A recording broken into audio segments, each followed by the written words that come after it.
Hoje ele vai comentar beleza? a luta final do GP, que ele foi campeão. Então não perca, GD Stars Oficial. Valeu, galera. Tamo junto. Assiste lá que vai ser bem legal. Um abraço. Osso. O campeão de jiu-jitsu brasileiro, Leandro Ló, lutou pela última vez na madrugada do dia 7 de agosto de 2022. E a batalha não foi no ringue, onde ele sempre sorria o sorriso dos vencedores, vencedores de uma luta justa. Leandro não sabia que naquele dia de festa, no Sport City, um dos clubes mais tradicionais de São Paulo, ele teria que lutar pela sua própria vida. Infelizmente, nesse último confronto, o campeão fechou os olhos para sempre. Conforme relatado pelos amigos que estavam com Leandro na festa, o tenente da Polícia Militar fora de serviço, Henrique Otávio Oliveira Veloso, passou pela mesa do lutador e pegou uma garrafa para chamar a atenção. Leandro então deu um golpe conhecido como baiana, que levanta a pessoa e a joga ao chão. Isso teria acontecido para acalmar os ânimos do PM. Ainda segundo essas testemunhas, já menos agitado, o policial prometeu que iria embora, mas a promessa era uma mentira. Henrique voltou, sacou sua arma e deu um tiro quase a queima-roupa na cabeça de Leandro Ló. Henrique ainda teria chutado o rosto do esportista antes de desaparecer e sumir pela noite paulistana. Um sumiço que acabou registrado por câmeras de segurança do lugar para onde o criminoso seguiu. Depois de matar Leandro, o tenente foi para uma boate de garotas de programa. Lá, escolheu seu troféu da noite, uma jovem loira, com quem seguiu para um motel.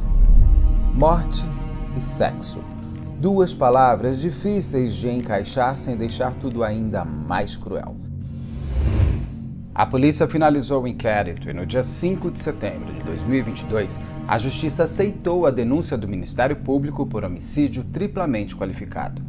A defesa do agora réu Tenente Veloso diz que a conclusão do inquérito policial se deu de forma acossada, uma vez que sequer aguardou-se a produção do laudo da reprodução simulada dos fatos, que, entre outras coisas, apresentou inúmeras contradições com os depoimentos das testemunhas. Mas apesar de agora o processo estar andando, ainda existem perguntas sem respostas. Leandro e Henrique se conheciam? Como lutadores, os dois já teriam lutado juntos e tudo não passaria de inveja e vingança por parte do PM? Como era Leandro no dia a dia? Ele lutava nos tatames, mas brigava pelas ruas? Converso agora com Fepa Lopes, produtor da BJJ Stars, um dos maiores torneios de jiu-jitsu do Brasil, onde Leandro se consagrou campeão na última edição. Fepa também era amigo de Leandro. Eu sou Beto Ribeiro e este é o Crime S.A.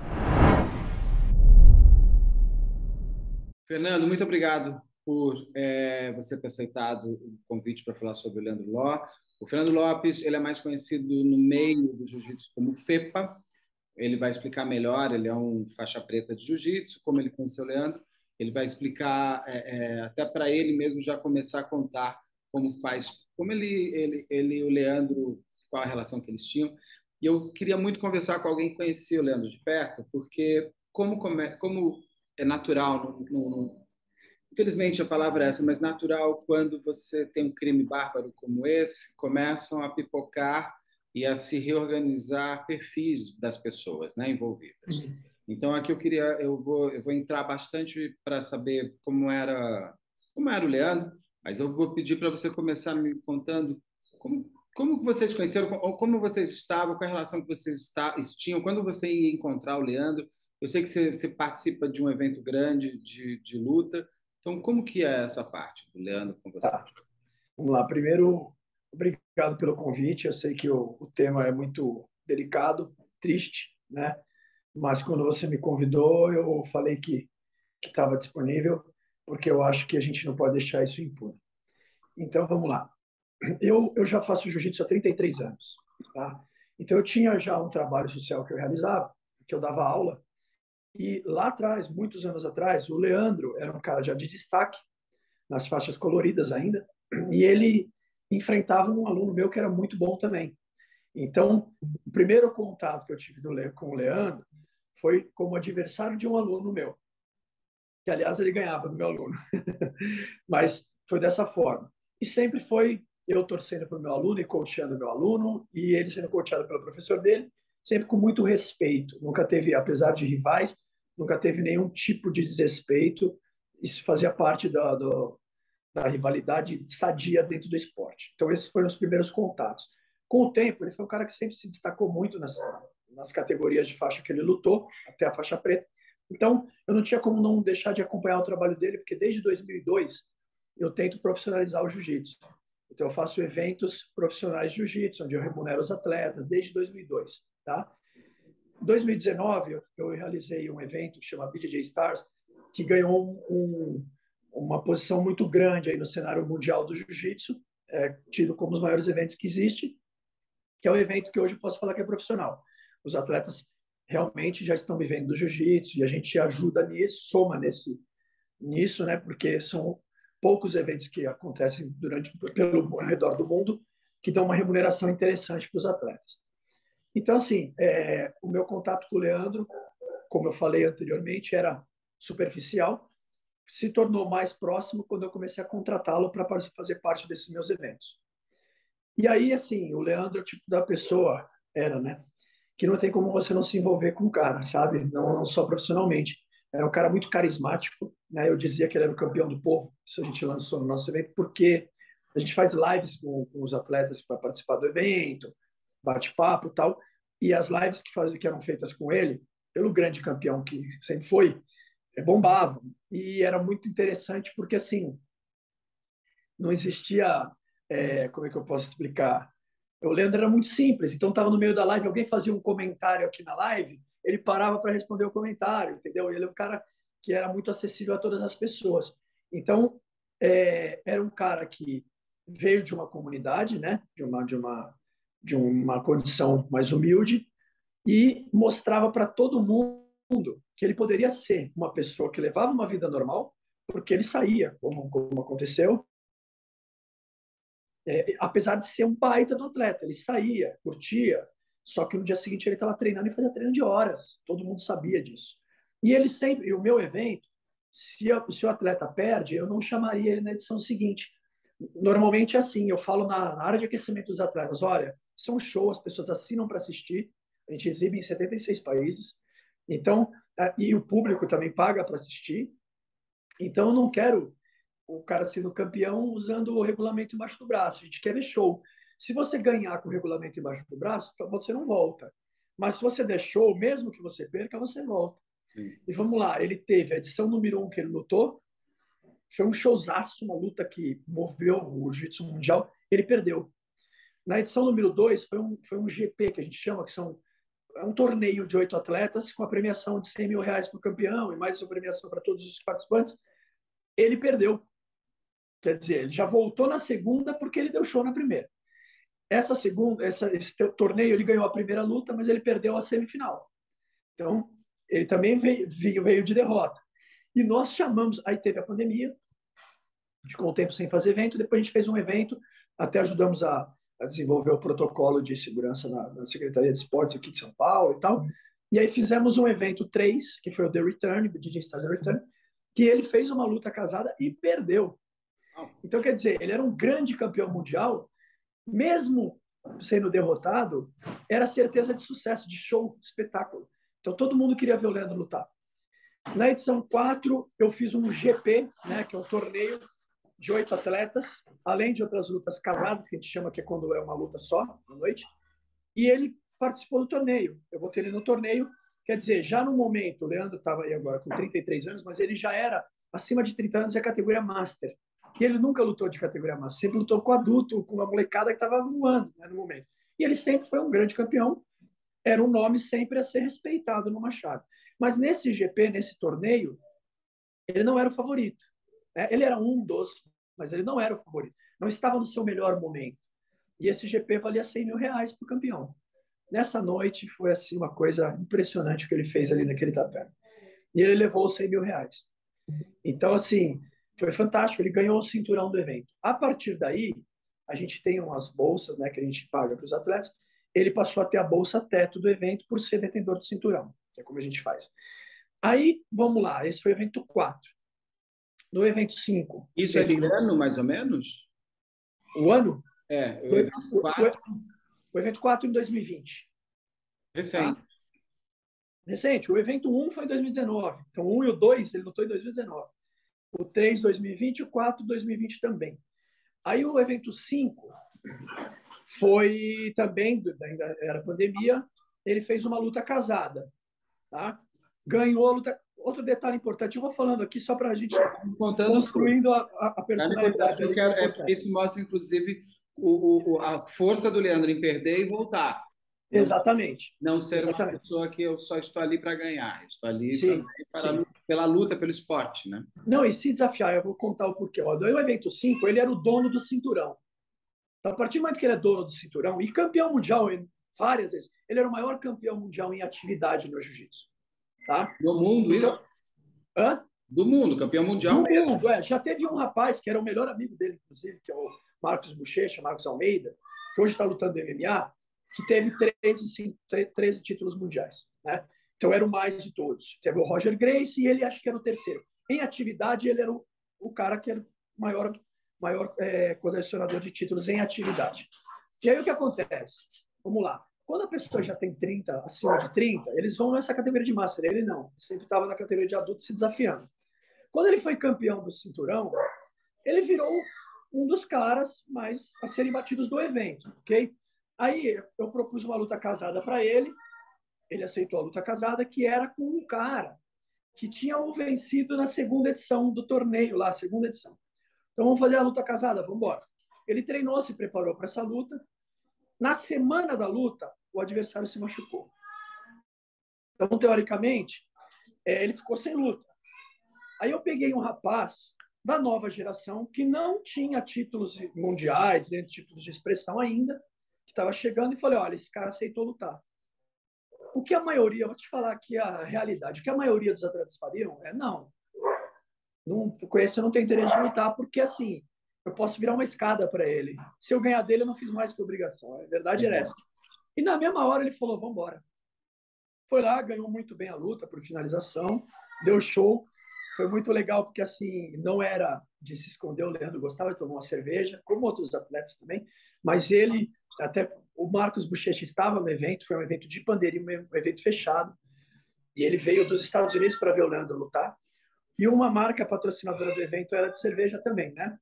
E aí o Marcos Bochecha, eu falei, pô, em homenagem, você quer entregar o troféu e tal? Ele falou, só se eu puder levar uma cerveja para ele. E aí levou a cerveja, ele pegou a cerveja, tomou, fez a dancinha, ele gostava de dançar, a galera toda sabia disso. E isso viralizou. Então, semanas depois, a marca de cerveja mandou 300 e poucas garrafas de cerveja para ele fazer churrasco e tal. Muito legal, cara. Ele era um cara que assim, ele agradava todo tipo de praticante, sabe? Ele era muito acessível. Pelo que então, você está me contando, ele era muito humilde, é isso? Ele era humilde, inicialmente até na sua condição financeira, depois ele foi melhorando. Estou falando que ele era uma pessoa simples. Sim, super. A humildade não tem a ver com a conta bancária. Não, sim, entendi o que você Ser uma pessoa humilde, uma pessoa acessível, uma pessoa que permite que o outro 100%. consiga conversar com ele. Ainda mais que ele era um ídolo dentro do que você... Sim, ele chegava nas competições, campeonato que era de inscrição, que tinha milhões de pessoas nas arquibancadas, tirava foto com todo mundo, atendia todo mundo. Era um cara, assim, fantástico. Aí eu estou contextualizando isso para você até entender que tipo de campeão era esse cara, né? Aí vamos lá. Na edição 5 ele fez essa luta e ganhou. Na edição 6 ele não lutou, né? Eu não chamei ele para lutar na 6. Na 7 ele também não lutou. E na 8 eu chamei ele para fazer uma luta casada. Quando eu vou fazer... 8 já é agora, 2022? Isso, foi a última. Foi em abril. Tá? Nessa que eu chamei ele para lutar, veja bem, ele era o dono do cinturão da categoria médio. Tá? Eu fiz um novo torneio na categoria médio, que ia ser disputado um outro cinturão, que a minha ideia futura era botar esses dois campeões em rota de colisão aí, né? Que essa é a primeira da história. O que acontece? Quando eu ligo para ele, eu ligo sempre de vídeo, faço uma chamada de vídeo, explico as coisas, o que eu espero dele, vamos conversar. Detalhe, ele tem a bolsa teto do evento, porque ele é um dos detentores do cinturão, ok? Quando eu chamo ele para fazer isso, eu vou até falar da premiação que eu dou no GP, porque isso é divulgado, só as lutas casadas que eu negócio de confidencial. Aí no GP é o seguinte, são 8 atletas, Quem perde na primeira luta ganha R$ 5.000. Quem perde na segunda luta, que são 2, ganha R$ 15.000. Quem perde a terceira luta, que é a final, ganha 30. Agora, quem ganha as 3 ganha 100. Entendi. Né? Ou seja, mesmo perdendo, você ganha porque é uma grande luta. Sim, sim. É independente, para pisar no tatame, eles vão ganhar e quem ganhou as 3 ganha os 100. Tá? Aí o que acontece? Eu chamei o Leandro para fazer uma luta casada, então ele já tem uma bolsa alta para fazer uma luta só, porque ele é detentor do cinturão. Ele chegou para mim e falou: Fepa, mas e esse GP? Eu falei: cara, o GP é da categoria que você é campeão. Né? Não, mas eu quero disputar de novo. E tem um menino, que é o Micael Galvão, que é um fenômeno, tá? Ele fez 18 anos recentemente, e é um menino que tem ganhando tudo, é impressionante, sabe? Fora de série. E ele ia estar nesse GP. Ele era um dos favoritos, eu não vou dizer que ele era favorito, porque ele é recém-graduado faixa preta. Eu acho que esse GP, em 2 anos para frente, com certeza ele seria o favorito, né?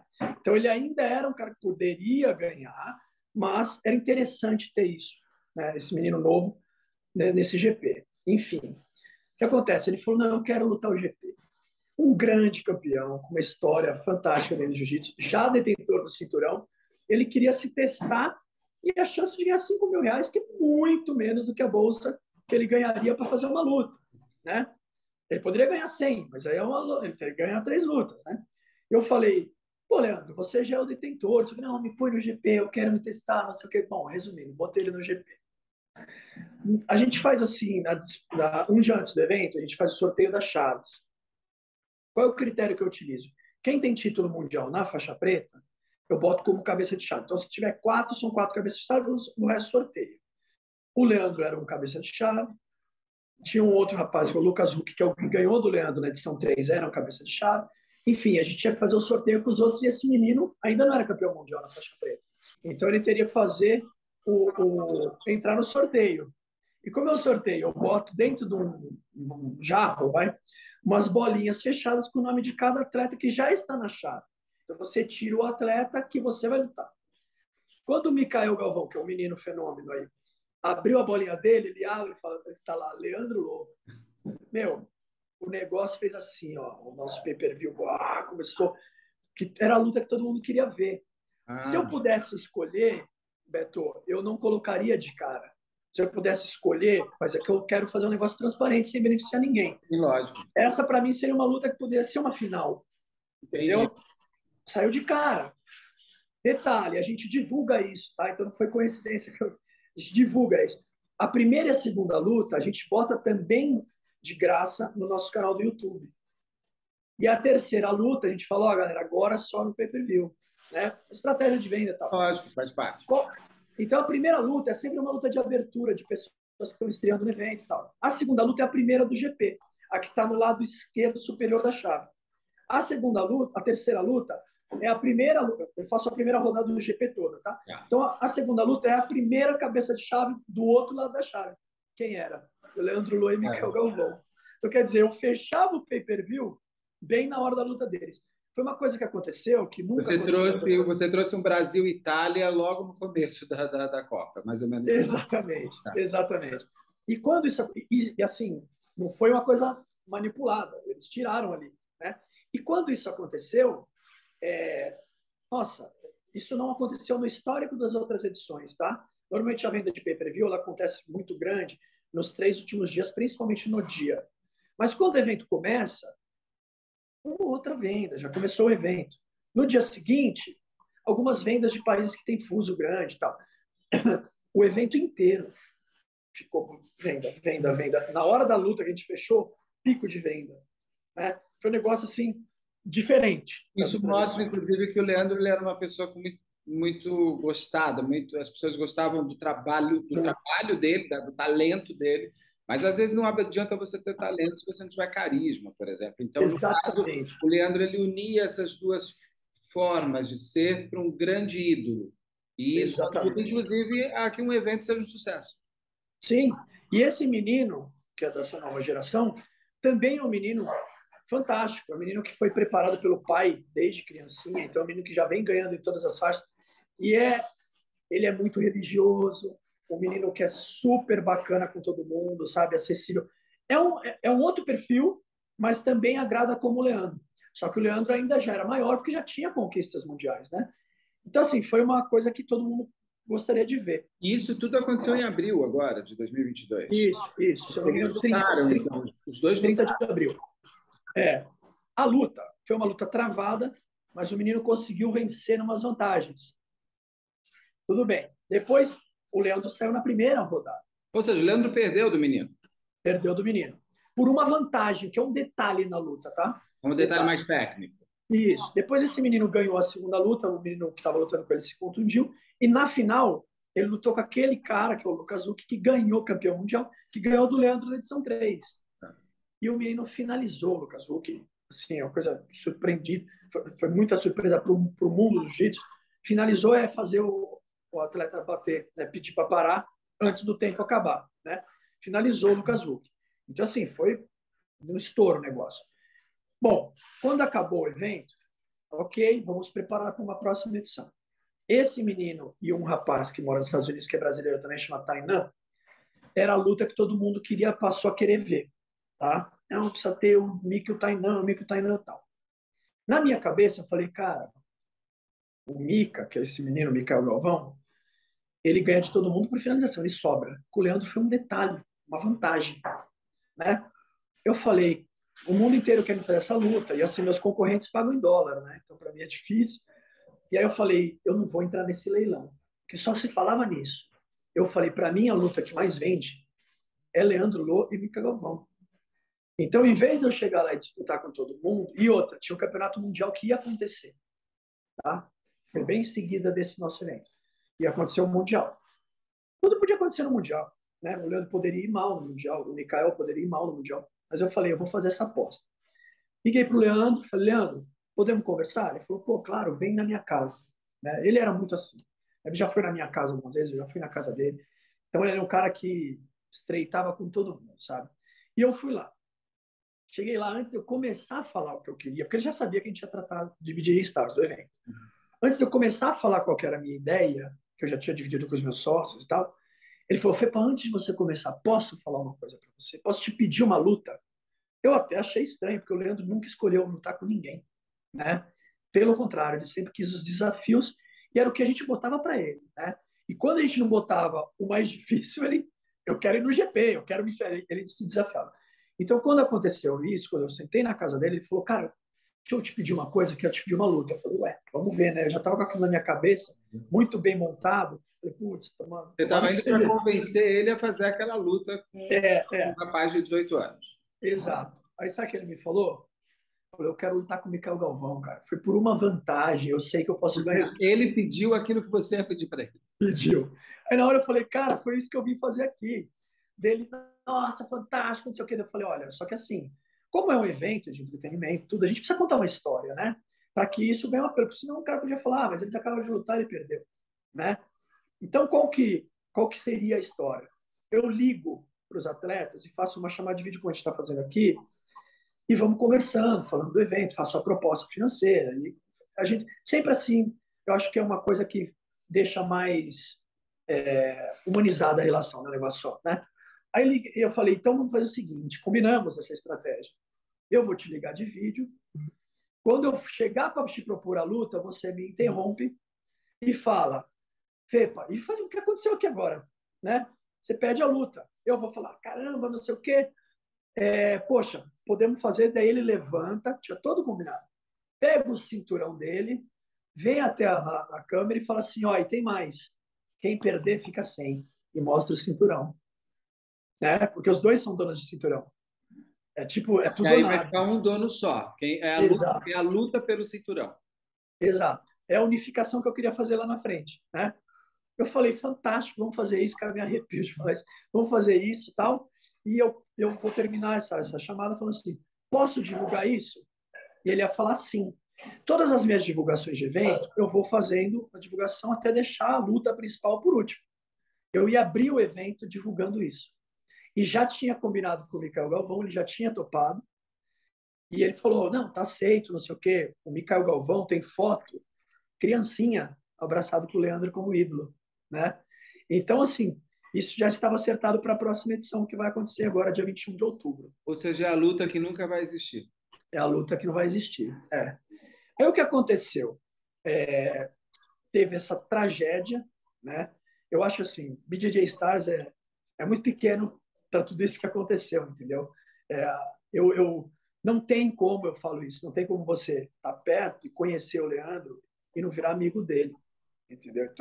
Então ele não era um atleta contratado para o evento, ele era um amigo. Né? Ele ia na minha casa, eu ia na casa dele, né?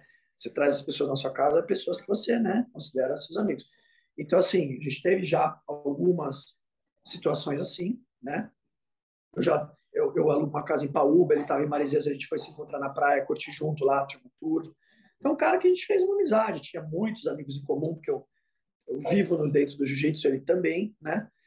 E aí é a luta que iria acontecer, que não aconteceu. O, o, o, o rapaz não, o homem, o tenente Henrique Otávio, ele também era lutador de jiu-jitsu. Sim, Você praticante, praticante, me falaram que ele era faixa preta, mas vocês conheciam? faixa roxa.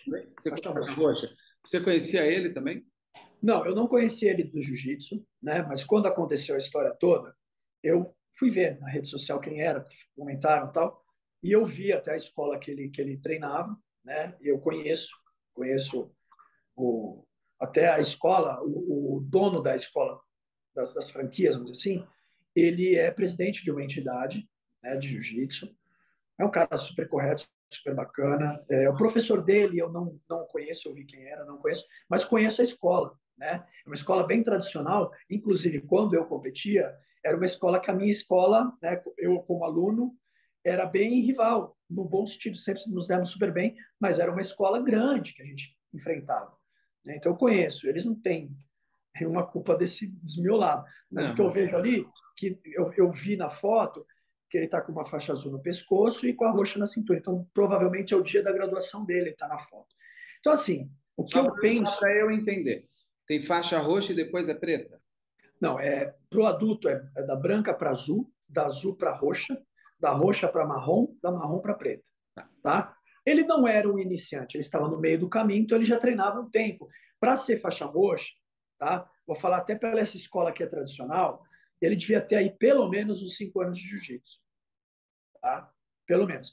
Então aí vem a minha conclusão, não sou dono da verdade, nada, mas a minha leitura para o assunto. Não tinha como ele não conhecer o Leandro Lô. Era a pergunta que eu ia te fazer. Eu, por exemplo, quando o Leandro. Aí eu detesto pegar de exemplo, mas eu vou pegar a mim porque eu sou uma pessoa que não vejo MMA, eu não entendo dessas coisas, não é o meu universo. Quando morreu o Leandro Ló, eu falo Leandro Ló, né? Leandro Ló, que fala sobre nome. Quando, Eu falo Lô, algumas pessoas eu falam Lô. ouvi Ló, Lô, eu não sei, eu estou tentando entrevistar a família dele até para eu poder falar certo o nome deles. Mas quando o Leandro morreu, foi absolutamente impactante, porque é um crime fora do. Todos os crimes são fora do comum, mas um crime que é dentro de uma festa, num lugar, em princípio, seguro. Um rapaz que leva um tiro na cabeça, que a pessoa ela estava com outras pessoas do lado, dá um tiro, um tiro podia pegar nele, podia pegar em outra pessoa além de tudo, podia ter uma pessoa com arma dentro, você vai assim, nossa, aí você descobre, além de tudo, esse cara que morreu é um super campeão.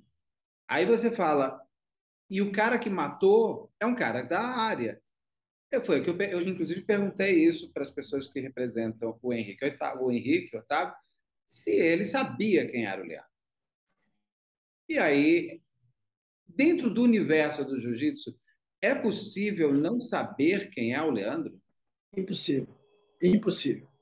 Então, assim, se fosse um grande campeão que não está mais em atividade, a família Grace, por exemplo, às vezes eu falo com meus alunos, pô, sabe o fulano de tal? Não. Cara, como você não sabe a história desse cara? O cara não é da época. Mas, Mas é hoje, geracional, né? Geracional, porque, tipo, eu não vi o Pelé jogando, mas eu sei que é Pelé, sabe essas coisas? E sim, até sim, de futebol eu gosto, mas quem gosta de jogo, geralmente, quem gosta de luta, assim, geralmente vai saber, não. normalmente eu fico incomodado com isso. Então, eu conto a história. Não, essa pessoa, eu falo para meus alunos, né? Mas o Leandro é diferente porque, assim, ele era o maior campeão em atividade do jiu-jitsu. Então, se você treina jiu-jitsu, você vai querer ver um vídeo dele para aprender uma posição. Ele é o ídolo, é o craque, é o Neymar. É assim, você joga futebol, você não sabe quem é o Neymar, né? Não tem como, sabe? Né? É impossível. E a história que eu escutei, eu não estava presente, mas eu acho que faz todo sentido, é que ele já foi lá em tom de desafio. Pegar a garrafa do camarote dele e falar, é o Brabão que está aí, que não sei o quê. Então, ele já foi essa história que eu escutei, né? Que ele já foi num tom de desafio, e quando o Leandro falou, oh, devolve aqui, não sei o quê, ele falou assim, você vai fazer o quê? Então, ele já foi numa conduta de desafio. E aí vem a minha parte mais que eu fico pensando aqui. Quem, faixa roxa, vai desafiar um faixa preta, 8 vezes campeão mundial? Detalhe, tá? Voltando um pouquinho a fita ali. Quando a gente fechou toda essa história, aconteceu o Mundial em seguida, e o Leandro foi campeão mundial novamente, e o Micael Galvão foi campeão mundial novamente. Não, pela primeira vez na faixa preta. Micael Galvão. Então, quer dizer, aquela luta ganhou mais força ainda. E o Leandro foi pela 8ª vez, com Campeão 33 mundial. anos. Com 33 anos, lutando com a molecada. Assim, é um cara forte e sério. Mas voltando aos fatos. Aí, vamos lá. Quem em sã consciência, faixa roxa, vai querer desafiar para uma briga o maior campeão faixa preta em atividade da história da modalidade que você pratica? Você sabe que não, sem chance de se dar bem. Sem chance. Então, mostra que alguma coisa está esquisita aí, entendeu? Então, e aproveitando isso que você trouxe aqui, existe inclusive confirmado pelo advogado da família do Leandro, que eles teriam tido um encontro, uma desavença anterior, onde eu tenho duas versões. Eu tenho uma que o Leandro estava brigando e o tenente Otávio, lá, da PM, foi parar a briga do Leandro com alguém e ficou uma rixa. E a outra versão é que estava tendo algum problema dentro de algum outro lugar e que foram parar lá a briga que estava tendo, na verdade era com o tenente, e o tenente teria falado, eu sou polícia, você se liga, alguma coisa assim. Então, você ouviu falar se eles realmente... Existiu esse encontro anterior entre o Leandro e esse tenente? Eu escutei essa história também, que eles já tinham tido algum problema, que faz sentido, né? Pelo fato do cara chegar lá num desafio, enfim. Mas eu não posso afirmar, isso o que eu escutei, né? Eu escutei isso também e eu acho que fecha a situação, né? Faz muito sentido, né? E o fato do cara, e aí vamos uma coisa que eu acho um agravante, o fato dele desafiar para uma briga, sem regra, uma briga, um grande campeão, não é uma luta, é uma briga. é diferente. Uma luta você bate ali, te separa. Pede para parar, separa. Tem regras, né? Uma luta é um briga. esporte. Exato, uma briga. Numa casa de espetáculo, de show, né? Com um show acontecendo, milhões de pessoas ali. Bebida, tudo errado. Tudo errado. Partindo de um policial militar, piorou. E pior ainda é portando uma arma de fogo. Né? Então, assim, ele estava meio garantido no desafio porque ele estava com uma arma de fogo. Porque senão jamais ele ia desafiar o Leandro com toda essa desvantagem. Sendo faixa roxa, o outro preta. E preta campeão 8 vezes do mundo. Então... um policial ele sai armado. Isso é quase norma, isso é da natureza. Mas não significa que ele tem que usar a arma. Como eu aprendi, inclusive, há muitos anos fazendo programas policiais, o policial tem que ser a pessoa mais bem preparada para portar uma arma e não usar a arma. A mesma coisa que eu vou te colocar essa pergunta, que também aprendi desde o Karate Kid da vida, que quem é o lutador, ele sabe o poder que ele tem de força para não usar a força além do esporte. O Leandro, ele tinha costume de briga, pelo que você conhece, pelo que você ouviu falar, porque está se colocando, está se organizando essa personagem do Leandro Briguento. Tem uns vídeos de ele brigando na rua. O advogado de defesa da família, o advogado da família já me explicou que teria sido uma briga porque o motoboy bateu no tio dele, ele foi parar a briga, acabou tendo uma confusão, teve realmente um processo no boletim de ocorrência. Agora, o Leandro era de briga? Vamos lá. Eu acho ele era assim, de luta você já me contou, mas ele era de briga? Sim. Quem luta não briga, essa é uma regra do faixa preta, né? Então, o que eu tenho para te falar é assim, o Leandro não tem como vamos lá, vamos tentar fazer uma comparação num outro esporte. Vamos citar do nosso esporte. No nosso esporte, tem vários outros atletas que são grandes campeões, né? Mas que têm uma conduta ruim. Esses caras não têm esse número de fãs que tem um cara que tem uma excelente conduta. É uma coisa óbvia, né? Aquele cara que a mãe não vai querer que ele, esse cara, você não vai treinar na academia dele, você não vai seguir os passos dele, porque esse cara ele anda na contramão, né? E o Leandro era o cara que tinha maior, ele era o maior engajado e detalhe, ele não usava rede social para fazer esse engajamento. A gente cobrava isso dele nos eventos. Cara, você precisa divulgar o evento. Cara, não era dele era treinar, tá? Então, assim, seria muito contraditório pelo ídolo que o Leandro foi dentro do evento, ele ser um cara de má conduta. Com certeza ele ia ter um lado falando mal dele. Isso não existe. Tem ídolos que são. Você pega o Maradona da vida, que tinha problemas com drogas e tal. Mas talvez um dado mais importante: um briguento teria tantos títulos, seria tão convidado para participar de tantos eventos, porque eu acredito que o próprio esporte coloque para fora o briguento. Um briguento teria tantas oportunidades de ter tantos, porque ídolo é uma coisa, também é bonitão, isso, aquilo, tal, tudo tem, muita coisa pode acontecer, mas eu vou mais até para a prática do esporte em si. O esporte teria abraçado ele tanto, ele teria tantos títulos? Vou dar um exemplo, não quero citar o nome, tá? Mas eu vou dar um exemplo. Eu tenho um outro grande campeão que participou do BJJ Stars, e na primeira edição do BJJ Stars, era a última luta, né? Foi quando eu lancei o evento. A última luta envolvia ele e um outro atleta, que também é outro grande campeão. No meio da luta, alguém do público, segundo ele, ofendeu ele. Ele sai para brigar. Olha só. Esse cara, ele foi banido da maior... a confederação que regulamenta o esporte no mundo. Baniu ele por 1 ano. Ele ficou sem poder lutar, né? Por causa desse início de tumulto que teve. Má conduta. Ele foi... Depois disso, dessa punição, eu vou falar que eu não sou nenhum santo, né? Mas eu tenho um projeto social de 13 anos. Agora estou até pausado nele, porque estou muito engajado no BJ Stars. Eu já tive vários atletas como esse.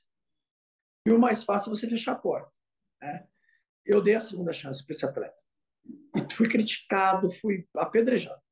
Esse atleta, na segunda chance, ele aproveitou, ele perdeu a luta dele, ele cumpriu tudo. Ele se mostrou perante ao evento que valeu a lição, tá? Mas, perante a comunidade do jiu-jitsu, é aquilo que você falou, tem o bonitão, tem não sei o quê, ele é um cara amado e odiado, esse outro atleta, né? Então ele tem muito seguidor, tem cara que fica batendo nele, tem cara que fica idolatrando ele. É só ir na rede social do Leandro, ele é só idolatrado. Não tem ninguém na rede social dele ou os fãs que querem ver ele perder, entendeu? Ele é um cara que ele construiu uma imagem perante ao jiu-jitsu mundial, que o mundo inteiro está comigo com essa história, como um cara, um grande campeão dentro das 4 linhas tatame. Então ele não tem esse histórico de confusão, de briga. Ele tem muitos anos de jiu-jitsu, né? Porque ele já lutava com o meu aluno lá, ele deve ter, sei lá, 12, 15. Leandro? Imagino. Um ponto só para eu gosto de reforçar, até para que vocês tenham toda a abertura de manter a imagem do Leandro, inclusive para a própria comunidade do esporte. Esse rapaz que foi colocado para fora, ele começou uma confusão dentro do evento. Sim. Não foi fora do evento. Sim. Pessoas que têm problemas com brigas fora de eventos, lutador, eles também são penalizados ou isso só aconteceu porque foi dentro do evento? Se vocês soubessem, por exemplo, que ele brigou num sábado numa boate, também teria a mesma penalidade? Sim. A gente não quer esse tipo de... A gente quer... Olha só, a gente está engatinhando ainda, né? Com querer divulgar a marca. Isso eu não sou uma federação, eu não sou uma entidade, sou um evento. A briga aconteceu no meu evento. A Federação Mundial baniu o cara, né? Com toda certeza, essa conduta também seria a mesma se fosse fora do tatame, se fosse fora da luta, nas regras da luta. Com certeza. Isso acontece né? Já aconteceu em outros casos também, que é a má conduta. A arte marcial ela tá aí para deixar o cara mais centrado, o cara mais disciplinado, e é exatamente aquilo que você falou anteriormente. Ele sabe o poder dele, então ele não precisa usar. Eu acho que o indivíduo que fica brigando na rua é justamente o cara que é inseguro, que ele não sabe. O cara que sabe que ele pode resolver aquela situação com facilidade, ele não se envolve, ele não briga. Tanto que, se você for ver a história, que é unânime, de amigos, de pessoas que não tinham nada a ver com a história, estavam ali, é unânime. Ele derruba e imobiliza o cara. Ele não bate no cara, ele não dá um soco na cara do cara. Ele não quebra braço, ele não faz nada, que o jiu-jitsu ensina isso. Lógico que não ensina. Mas as técnicas de jiu-jitsu são contra as articulações todas do corpo. Não, entendi. Pode Só para quebrar. deixar claro, não é que o jiu-jitsu ensina você a quebrar um braço. Não. Tem golpes do jiu-jitsu que podem chegar a quebrar um braço. Sim, Isso na verdade é da luta. Na verdade, os golpes do jiu-jitsu são todos de alavancas contra as articulações. Só que ninguém quebra o braço de ninguém em campeonato, porque o cara bate. Então, pouco o cara ele vai ter que treinar. Mas as técnicas do jiu-jitsu são todas baseadas em alavancas e estrangulamentos, né? Então, o cara bate, não desmaia, né? Então, o que acontece? Ele poderia ter, inclusive, tá? Inclusive, para parar a confusão, ele poderia ter dado um estrangulamento, desmaiado o rapaz, tá? Acordado o rapaz, que não ficaria nenhum dano se não ficar segurando. Falar, olha, cara, poderia ter feito isso, né? Ele ia evitar a briga. O cara desmaiado, falou, meu, o que aconteceu? Você quis me bater, eu te imobilizei e te neutralizei. Ele faz da forma mais profissional possível. Ele segura para não apanhar, porque o cara estava agressivo, né? Querendo confusão, imobiliza, não desfere um golpe. A imobilização que ele fez, imagina que você está deitado no chão e tem uma pessoa ajoelhada, né, com os joelhos no chão embaixo das suas axilas. Então ele está montado, sentado no teu peito. Que é o golpe chamado baiana, é isso? A baiana é a queda, tá? Que no judô chama monotegari. O jiu-jitsu a gente chama de baiana. Depois ele monta, que é a imobilização. Nessa montada é a situação de maior superioridade que tem no jiu-jitsu, na luta. Porque é uma situação que o rosto fica entre suas pernas e os braços expostos na frente das suas pernas, na frente do seu corpo. Se ele estica para te agredir, fica muito vulnerável você dar uma chave de braço. Fica muito vulnerável. Se ele não estica para te agredir, mas você quer agredi-lo, o rosto dele está ali, na tua frente. Ele não dá um golpe no cara. Ele segura e fala, cara, vamos curtir aí, vamos ficar numa boa, não sei o quê. Essa é a versão que todo mundo fala. Inclusive, já escutei de pessoas que não fazem jiu-jitsu, que estavam no Clube Sírio. Eu já dei aula no Clube Sírio. Eu conheço, entendeu? Eu já dei aula no Clube Sírio muitos anos. Então, assim, essa versão não veio só dos amigos que estavam lá. Essa versão veio para mim de pessoas que trabalham, estão lá. Então, é a mesma. Então, aí na hora que separam, que ele falou, ó, tudo bem, e eu ouvi também falar que o policial dava risada. Quem está numa situação enroscada, né? O cara montado, um grande campeão montado em cima de você, podendo te machucar, vai ficar dando risada, né? Esquisito, comportamento esquisito. Quando separam, aí é a hora que falam que ele pega a arma e dá o tiro, e eu não sei se você viu, né? Eu cheguei a ver essa imagem, você não identifica que é o Leandro, mas tem o cara chutando alguém que está no chão depois, e falaram que ele dá 2 chutes ainda no rosto dele. No rosto dele. Essas imagens ainda estão sendo periciadas, por isso que eu não mostro as imagens. Tá. A defesa do tenente disse que isso não aconteceu, mas existem as imagens que têm que ser periciadas e você precisa garantir. Porque assim, as pessoas precisam entender que uma história precisa ser investigada, né? Precisa. Sim. O que para mim está muito não claro nesse caso é a motivação. É um crime muito bárbaro, é um crime de muito. Dá um tiro na cabeça. Porque ele não deu um tiro no braço, não deu um tiro. Porque se for legítima defesa, sei lá, atirou, mas pega na cabeça. Então, aí a gente precisa ver ainda qual é a direção da bala, tem uma série de coisas para você poder encaixar essa história. Eu acho que a motivação ela ainda é muito. Ela ainda não encaixa. Para mim, né? Eu que gosto de ficar vendo, é o meu trabalho ver isso. É porque é muita. Foi premeditado? Não foi. Foi com desejo? Não foi. Foi até lá porque o Leandro estava lá? Não. Sabia que o Leandro ia estar lá? Não. O Leandro postou algum Instagram mostrando que estava lá? Não consegui resgatar isso. A motivação é algo muito importante, até para vocês mesmos aí entender. Agora, da parte do tenente, você não conheceu ninguém assim de luta que teria lutado com ele e falasse que teria dito que ele não era de briga, alguma coisa? Ou vocês, porque ele é realmente só um aluno e muito distante de grandes lutadores. Não, desculpa, eu não entendi essa pergunta. O tenente, vocês chegaram. Sobre o tenente, vocês chegaram a conseguir conversar com alguém, entender o que aconteceu? Alguém que luta com ele para falar qual é a versão, como que ele é de luta? Ou ele é só um aluno de uma escola, então não tem nem ligação, é muito distante?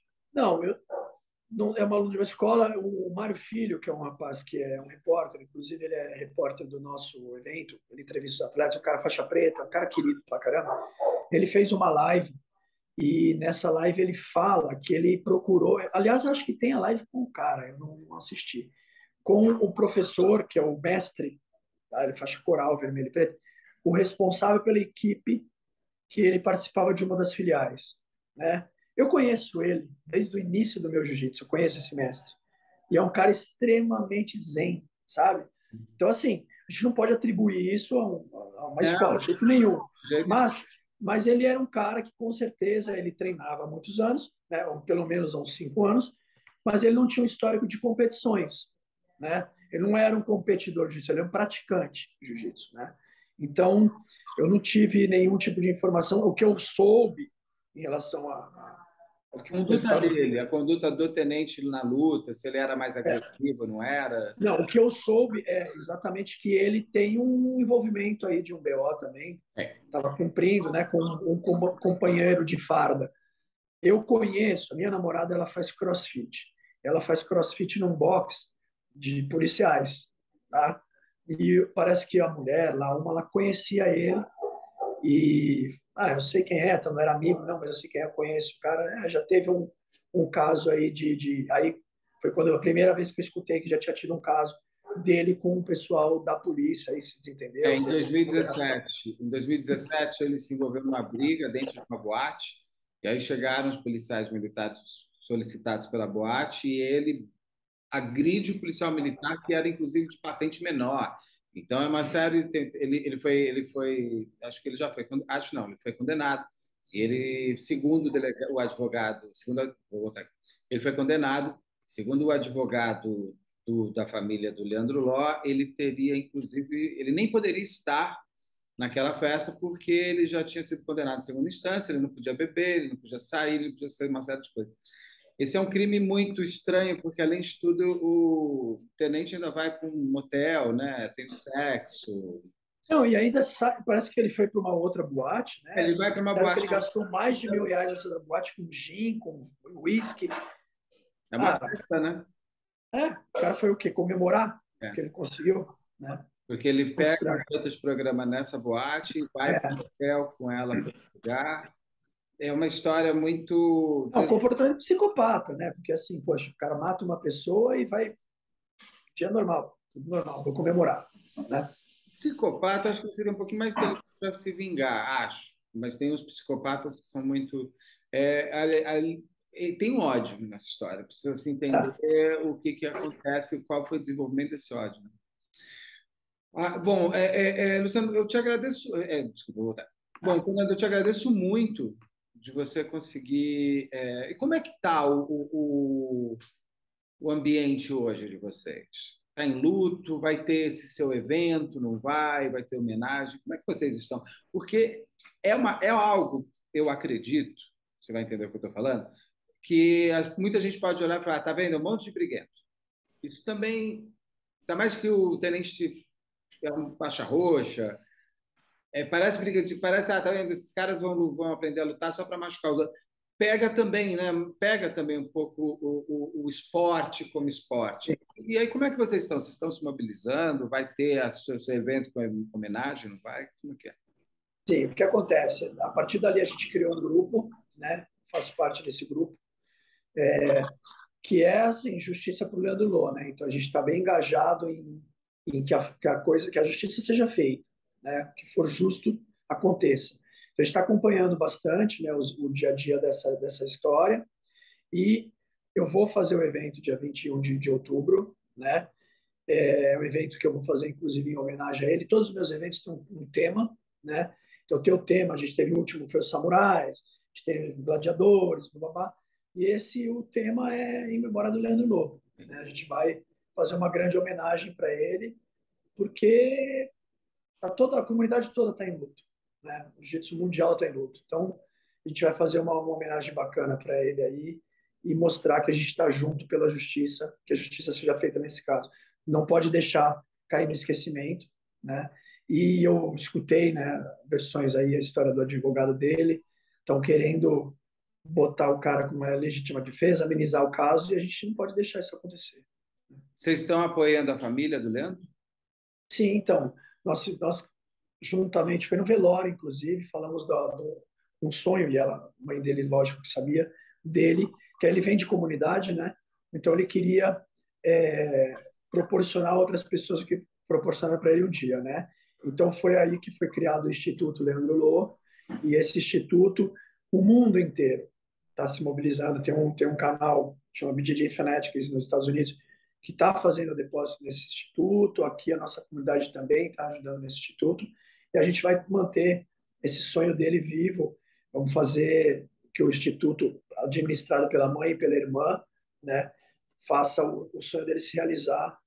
Ele lá de cima, com certeza, vai agradecer. Vai E ajudar outros rapazes ou mulheres mais com situação financeira mais precária poder entrar no esporte e, através do esporte, melhorar a vida de todos. É isso? Exatamente, exatamente. A trajetória que aconteceu com ele, né? Ele proporcionar a outras pessoas. Repetiu que foi bom Exato. e que a morte não seja em vão, que ele deixe esse legado. Então, que bom saber desse instituto, eu não sabia, estou sabendo agora, e que ele dê muito certo. Esses institutos, eles são muito importantes para uma boa sociedade.